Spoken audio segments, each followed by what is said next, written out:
오늘 성경 말씀은 에스겔서 36장 33절에서 38절 말씀입니다. 주 여호와께서 이같이 말씀하셨느니라. 내가 너희를 모든 죄악에서 정결하게 하는 날에 성읍들에 사람이 거주하게 하며 황폐한 것이 건축되게 할 것인즉 전에는 지나가는 자의 눈에 황폐하게 보이던 그 황폐한 땅이 장차 경작이 될지라. 사람이 이르기를 이 땅이 황폐하더니 이제는 에덴 동산같이 되었고 황량하고 적막하고 무너진 성읍들의 성벽과 주인이 있다 하리니 너희 사방에 남은 이방 사람이 나 여호와가 무너진 곳을 건축하며 황폐한 자리에 심은 줄을 알리라. 나 주 여호와가 말하였으니 이루리라. 주 여호와께서 이같이 말씀하셨느니라. 그래도 이스라엘 족속이 이같이 자기들에게 이루어 주기를 내게 구하여야 할지라. 내가 그들의 수요를 양떼같이 많아지게 하되 제사 드릴 양떼 곧 예루살렘이 정한 절기의 양 무리같이 황폐한 성읍을 사람의 때로 채우리라. 그리한즉 그들이 나를 여호와인 줄 알리라 하셨느니라. 아멘. 저희 큰아들이 3살 때인가 아주 어릴 때 일입니다. 저희들이 그 서울 외곽지 버스 종점 위에 약 산등성이가 있는 그런 곳에서 잠시 산 적이 있었는데 어느 날 집사람이 멀리서 뭘 좀 구입하러 간다고 그래서 그날 저녁 특별히 늦게 들어온다고 그런 얘기를 하고 나갔습니다. 그런데 저녁이 다 지나고 어둑어둑해도 집사람이 오지를 않는 거예요.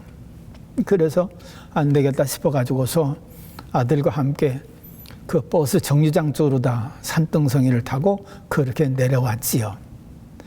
그런데 그 지역이 저녁 어두운 때서부터 캄캄하니까 뭐 산등성이라 불도 없습니다. 캄캄한데 아들을 이렇게 안고 내려오니까 아들이 이렇게 보니까 좀 두려워하는 그런 모습이 보여요. 그래서 아들을 등에 업고 어떻게 하면 할까 싶어다가 제가 구호를 좀 외쳤습니다. 훈이 안 무서워. 그래가면서 따라하라고. 훈이 안 무서워. 그래가면서 그 말을 버스 정류장에 갈 때까지 계속해서 같이 그렇게 했습니다. 그래서 그런지 아들이 버스 정류장에 오더니 얼굴이 환해지면서 그 얼굴에서 두려운 모습이 사라지는 그런 것을 봤습니다. 야, 그때 내가 아들에게 관심을 두지 않고 그냥 내 마음대로 그냥 그렇게 버스 정거장까지 내려왔다면 아들의 마음이 얼마나 불안했을까 그런 생각도 한번 해봅니다. 그런데 관심을 갖고 훈이 안 무서워. 훈이 안 무서워. 이런 것 때문에 그 아들도 편안하게 정거장까지 잘 왔죠. 엄마가 오는 것을 맞이하고 같이 산등성 위로 올라가서 집으로 간 그런 때가 있는 것을 봤습니다. 여러분들, 우리 부모님들은 자식에 대해서 관심이 참 많습니다. 어리면 어린 대로 얘가 또 무슨 잘못 저지른 것은 없는가. 그래서 어린아이일 때는 어린아이대로 그렇게 관심을 갖고요. 심지어는요. 시집 가서 잘 살고 있는데도 불구하고 부모들의 관심은 아이고 이들이 어떻게 지내나 늘 관심을 갖습니다. 그래서 시골의 어떤 부부들은요 80이 지났는데도 불구하고 시집장가 간 딸들 아들들을 생각하면서 그 노년에 농사 짓는 그런 것들을 잘 저축했다가 아들 딸이 내려오면 이거 가지고 가라 그렇게 주기도 하고 그래가면서 자녀들을 얼마나 관심을 많이 갖게 하는지. 우리 사람들이 이처럼 사람들에 대한 관심을 많이 가지며 살아갑니다. 자기들에게 유익한 사람이 있다고 할 것 같으면 더 관심을 많이 갖지요. 이번에 그 신유빈인가요? 탁구 선수 얼마나 그렇게 탁구를 잘 치는지 그러니까 어떤 은행에서 그에게 관심을 가지고 다음 파리 올림픽 때까지 전적으로 다 후원해 주겠다고 그렇게 나선 것을 봅니다. 이렇게 일에 관심을 갖고 사람에 관심을 갖고 그래가면서 서로 합력하여 선을 이루는 그런 관계를 이루어가지요. 그러나 이 선한 사람들만 또 그에게 관심을 갖느냐? 그렇지만은 않습니다. 악한 사람들도 관심을 갖습니다. 왜? 자기가 악의 세력을 늘리려고 그냥 그렇게 집 나간 아이들이라든지 방황하는 아이들이라든지 그런 애들한테 관심을 가지고 불러들여서 자기들처럼 그렇게 악한 일을 하게 하는 그런 관심을 보이는 그런 사람들도 있습니다. 그뿐만이 아닙니다. 우리 믿음의 사람들에게는 원수마귀가 있는데 이 원수마귀는 또 역시 마찬가지로 어떻게 하면 저 믿음의 사람들을 실족시키게 할 수 있을까? 여기에 관심을 가지고요. 우는 사자처럼 넘어질 자를 찾는다고 그렇게 성경은 말씀하고 있는 것을 봅니다. 그래서 그런지 어떤 성도들은 갑작스레 괜히 미운 마음을 갖고 어떤 사람들은 괜히 시기 질투를 해가면서 마음을 끓이고 서로의 관계를 어긋나게 하는 그런 모습을 보는데 이거 악한 마귀가 성도들에게도 관심을 가지고 어떻게 하면 좀 넘어뜨릴까 그런 일을 지금도 하고 있구나 그런 생각을 하게 됩니다. 여러분 그렇지만 진짜 우리들에게 좋은 관계에서 선한 관심을 가지신 분이 계시다면 우리 하나님이십니다.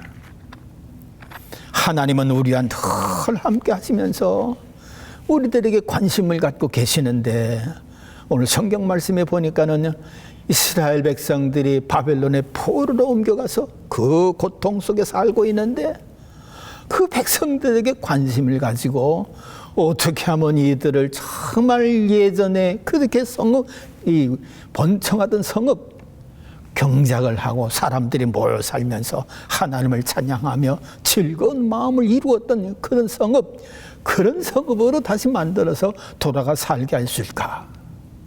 그런 뜻을 가지시고 포로 생활하는 그 이스라엘 백성들에게 관심을 갖고 세밀하게 보시는 것을 봅니다. 그렇습니다. 우리들은 사람들에 대해서 일에 대해서 선한 마음을 가지고 관심을 가지고 있다 하지만 그 선한 마음이 그대로 상대방에게 전달되느냐? 꼭 그렇지만은 않습니다. 그러나 우리 하나님께서 백성들에게 관심을 가지시고 하나님의 뜻을 이루시겠다고 할 것 같으면은 그것은 반드시 이루어지는 것을 봅니다. 여러분 잘 알잖아요. 이스라엘 백성들이 애굽에서 나와서 가나안 땅을 들어가야 하는데 앞에 홍해가 딱 가로막고 있습니다. 여러분 이때 하나님께서 그 이스라엘 백성들에게 관심을 갖지 않습니까?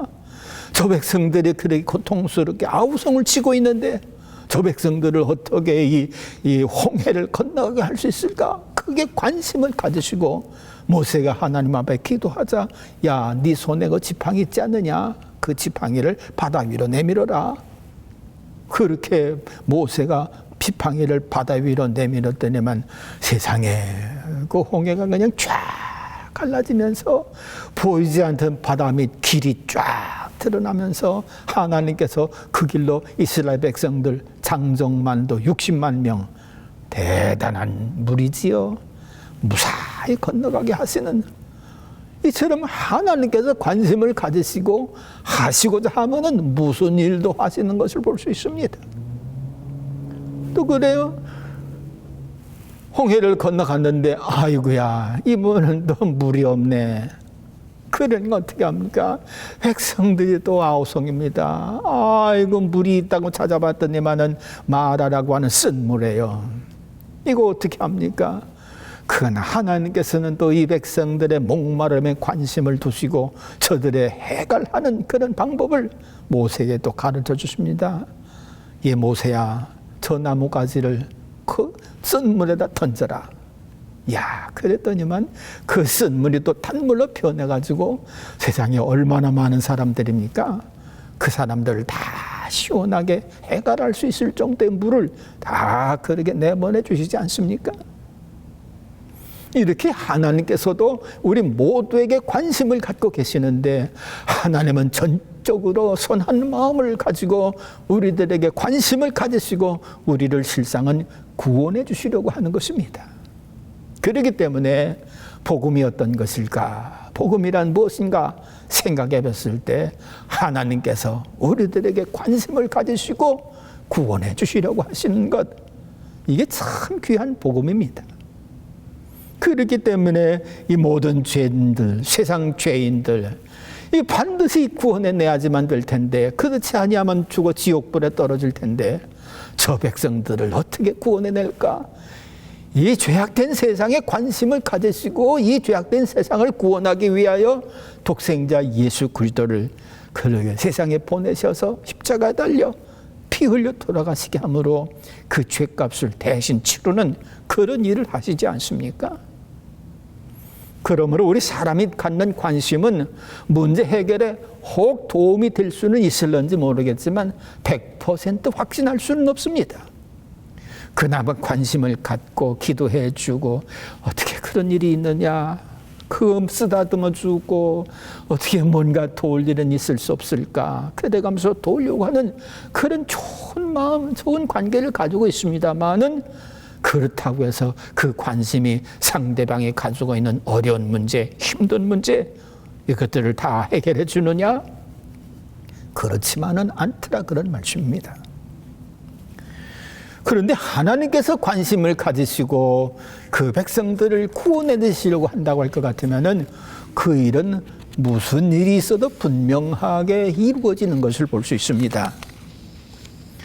여러분, 지금 세상 사람들의 관심이 어디가 있을까요? 예, 이스라엘과 하마스 간의 그런 안타까운 전쟁에 관한 소식, 아무리 생각해도 그거에 대한 관심을 갖기는 갖지만 우리 인간들이 정말 그 문제를 해결할 수 있을까 생각해 본다면 참 아득하기만 합니다. 그렇지만 하나님께서 친히 거기에 관심을 가지시고 개입하신다고 할 것 같으면 정말 거기서도 평화가 이루어지지 않겠나, 그렇게 생각을 해봅니다. 왜? 하나님이 관심하신 것 가운데 구원받지 못한 일은 하나도 없었거든요. 이스라엘 백성들이 전쟁터에서 얼마나 두려웠답니까?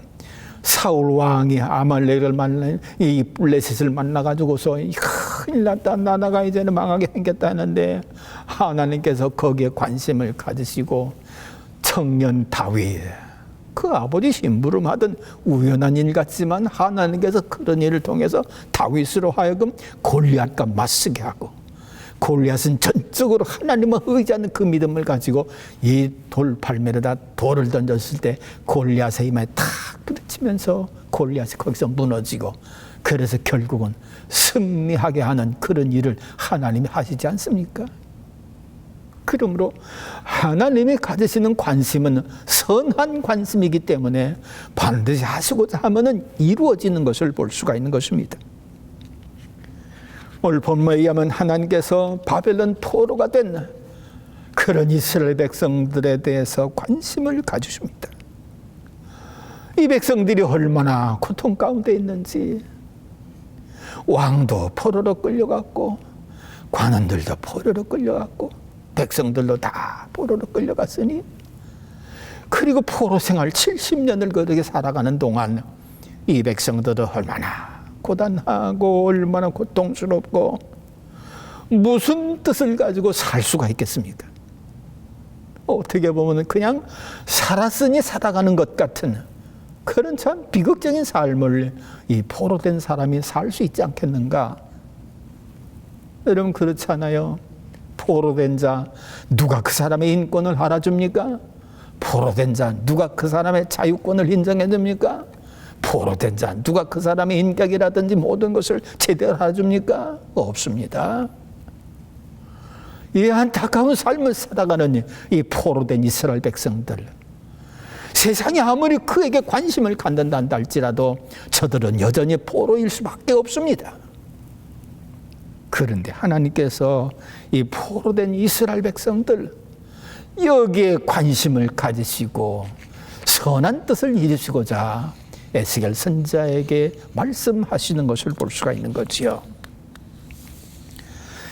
에스겔 선지자를 통해서 말씀하시는 하나님의 관심, 하나님께서는 이 백성들, 그래, 내가 너희들의 죄를 정결케 하고 또 너희들이 나중에 나아가는 그 성읍, 귀한 해에서 들어가는 성읍, 그 성읍은 사람들이 왕래하면서 풍성한 그런 인간 사람 세계를 이루어가는 귀한 도성으로다가 만들어주겠다. 그렇게 관심 가지신 것을 먼저 말씀을 하고 봅니다. 그렇지요. 포로된 사람이 그저 자유의 몸으로 고국으로 돌아가는 것만도 기쁜 일인데, 아니 자기들이 돌아가서 그 살아가는 그 성읍, 경작해야 할 땅, 이런 땅들을 기름진 땅으로 만들어 주셔서 황폐한 땅 에덴 동산 같이 만들어 주시겠다고 하고, 저희들의 죄악을 사해 주시면서 그 성읍을 번성하게 해서 많은 사람들이 왕래하는 풍성한 성읍이 되게 해 주시겠다. 이거는요, 정말 포로된 사람들의 꿈이요, 소망이요. 죽기 전에 그런 일 좀 만났으면 좋겠다. 그런 일 아니겠습니까? 그런데 놀랍게도 하나님께서 이렇게 해 주시겠다고 그 백성들에게 대한 선한 관심을 보이면서 에스겔 선지자에게 말씀하시는 것을 봅니다. 여러분 그렇지 않겠어요? 그저 불과 몇 년 안 되는 그런 군 생활에서 고생을 한다 할지라도 거기에 죽음이 따를 수도 있겠습니다만은, 그러나 평화의 시대 때 거기에 무슨 죽음의 두려움이 있겠어요? 그런데도 불구하고 빨리 집으로 갔으면 좋겠다, 그런 생각을 갖고 있는데 70여 년 동안 그렇게 포로 생활, 고달픈 생활, 얼마나 고국에 그리웠던지 고국에서 부르던 찬송을 불러야 될 텐데 마음대로 부르지를 못하니까는 버드마우 강가에 그런 악기를 걸어놓고 단식하는 그 백성들, 포로 생활의 그 안타까움, 이들에게 관심을 가지시고 너희들을 정결케 만들어주겠고, 너희들이 귀한 해에서 들어가야 할 성읍은 번성하는 성읍으로 만들어주겠고, 사람들의 왕래가 많고 경작지가 풍성해지는 그런 땅으로 만들어주시겠다. 이런 관심을 가져도 이런 관심 얼마나 복된 관심입니까? 또 둘째로 볼 것 같으면은 33절에 보면은 성읍들의 사람이 거접되게 하며 다시 살게 한다는 뜻입니다. 황폐한 것이 건축되게 할 것인지, 전에는 지나가는 자의 눈에 황무하게 보이던 그 황무한 땅이 장차 기경이 될지라 다시 경작해서 풍성한 토지, 그렇게 만들어 주시겠다는 것입니다. 그 참 신기합니다. 똑같은 집인데요, 사람이 살지 않고 몇 년 지나면은요, 그 집은 이상하게 무너지는 것을 봅니다. 똑같은 집인데요, 사람들이 들어가 사는 집은요, 몇 년이 지나도 끄떡이 없습니다. 그러니 70년 포로 생활의 고달픈 인도에 이들이 고향을 돌아가야 할 생각은 굴뚝 같지만, 실상 돌아간다고 할 것 같으면은 가옥들은 다 무너진 그런 가옥들이 많을 것이고요, 땅은 경작해온 사람들이 없기 때문에 황폐해져서 그저 잡초만 무성한 그런 땅이 아니겠는가. 근데 우리 하나님께서 거기까지도 관심을 가지시고 그 황폐한 성읍을 사람들의 왕래가 많게 하는 그런 성읍으로 만들어 주겠고, 황무하던 땅도 기름진 땅으로, 정말 그래가지고 양떼들이 많이 몰려드는 것 같은 그런 기름진 땅으로 그렇게 만들어 주시겠다. 이 참 놀라운 관심이라고 볼 수가 있는 거지요. 이런 것 보면은, 야, 복음이라고 하는 것에 멀리 있지 않고 우리 너무 가까이 있구나, 우리와 함께 하시는 하나님에게 있구나, 그런 것을 여기서 우리가 깨달아 알 수가 있는 것입니다. 이래가지고서요, 포로들이 3차에 걸쳐서 바벨론에서 유다 땅으로 귀환을 하는데, 1차 때는 42,360명, 2차 때는 1,754명, 그래 3차 때는 숫자가 나오질 않습니다. 그래서 대략 한 4,500명 내지는 4,500여 명 그렇게 되지 않겠나, 그렇게 추측을 해봅니다. 그러니 이런 사람들이 갑자기 또 그렇게 많이 들어가면은 그 땅이 또 어떻게 되겠어요? 그런데 그런 염려가 있다 한다 할지라도 하나님께서는 이 황폐한 성읍을 에덴 동산처럼 만들어 주겠다. 기가 막힌 소식이고요. 꿈에 그리던 소식이지요. 그런데 하나님께서 이 고통받는 백성들에게 관심을 가지시고 그렇게 해주시겠다. 너무너무나도 감사한 일이지요. 그러니까 어떻게 이런 일이 이리 수가 있을까? 아마 사람들은 많이 의아해했을지도 모르겠어요. 그런데 하나님께서 여기에 조건을 다루셨습니다. 37절에 보면은 나 주 여호와가 말하노라 그래도 이스라엘 족속이 이와 같이 자기들에게 이루어 주기를 내게 구하여야 할지라 내가 그들의 인수로 양떼같이 많아지게 하되 제사 드릴 양떼 곧 예루살렘 청한절기의 양떼같이 황폐한 성읍에 사람의 때로 채우리라 그리한즉 그들이 나를 여호와인 줄 알리라. 이 고통받는 노예 같은 삶을 살아가는 이스라엘 백성들의 그렇게 관심을 가지시고 그리 풍성하게 좋게 해주시겠다고 하는데 너희들 그 꿈이지.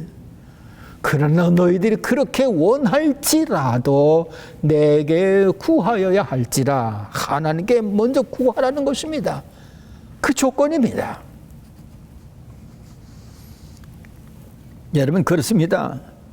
아니 이왕에 그렇게 관심 좋게 가지시고 좋게 해줄 것이면 그냥 해줄 것이지 뭘 또 그렇게 조건을 들고서 그래도 이와 같이 되기를 내게 구하여야 할지라. 아니 구하는 조건을 그렇게 내세우십니까? 여기는 깊은 뜻이 있으리라고 믿습니다. 여러분 언제 우리가 하나님 앞에 정말 깊은 관심을 갖습니까? 어떤 때 우리가 하나님에게 집중적으로 마음을 쏟아 놓습니까? 사실은 기도할 때입니다. 하나님께 관심을 집중적으로 돌리는 것, 이게 하나님께서 큰 번 원하신 것 아니겠어요? 그런데 이 백성들은 포로 생활하기 전까지 하나님에게 그렇게 깊은 관심을 두지를 못했습니다. 자기들의 힘만 믿고 우상을 섬기지를 않나. 자기들 생각대로 선지자들은 항복해라. 그래가면서 생명을 얻기 위해서 이 바벨론에 항복해라고 하는데 우리가 왜 항복해? 우리와 가까이 있는 에집트 쪽으로 가서 힘을 빌려가지고서 그쪽하고 싸워 이기면 충분히 될 텐데 이래가면서 선지자들이 증거하는 하나님의 말씀을 듣지 않고요. 자기들 생각대로 애굽에 말이 많고 애굽에 병사가 많으니까 그쪽으로 의지해서 바벨론을 물리치려고 하는 그런 생각 속에 살았던 것을 봅니다. 그러니까 이들은 하나님에 대해서 집중적인 관심을 갖지를 않았던 것이지요. 그러니까 하나님께서는 내게 구하여야 할지니라. 내게 집중적인 관심을 가져라. 그런 뜻이라고 볼 수 있습니다. 여러분 이 사람들은 그렇게 하나님께 관심을 두지 않았기 때문에 정말로 이스라엘 백성들의 생명과도 같은 십계명까지도 제대로 지키지를 않은 거예요. 여러분 구약 성경 많은 하나님의 말씀이 있습니다. 그런데 하나님께서 친히 당신께서 이렇게 써서 이 백성들에게 준 것은 오직 하나밖에 없습니다. 다른 것들은 다 선지자를 통해서 모세를 통해서 태어나게 만드셨을지언정 오직 주님께서 친히 글씨를 써서 이 백성들에게 주신 말씀은 하나 십계명뿐입니다. 돌판에 하나님께서 친히 십계명을 써서 그렇게 이 백성들에게 주지 않았습니까? 그러니 이게 얼마나 귀중한 말씀입니까? 그런데 이 백성들은 이방 땅 사람들과 접촉해서 사는 바람에 이 계명조차도 제대로 지키지를 않았던 거지요. 친히 돌판에 써서 주신 그 귀한 말씀, 이것조차도 제대로 관심을 갖지 않고 살았더라, 그런 말씀입니다. 그렇기 때문에 너희들은 먼저 내게 관심을 가져라, 그렇게 말씀하고 있는 것을 봅니다. 또 둘째로 볼 것 같으면은 이들은 아무리 귀한 것이라 한다 할지라도 본인이 직접 써보낸 것하고 다른 사람이 무슨 뭐 대신 타자를 쳐서 써보낸 것하고는 차이가 많습니다. 대통령이 그 다른 나라에 무슨 서신을 전할 때 타이프로 써서 그렇게 서신을 보낼 수도 있겠지만, 그러나 당신이 친히 써서 보내는 그걸 뭐라 그러지요? 친서. 친서를 써서 보내지 않습니까?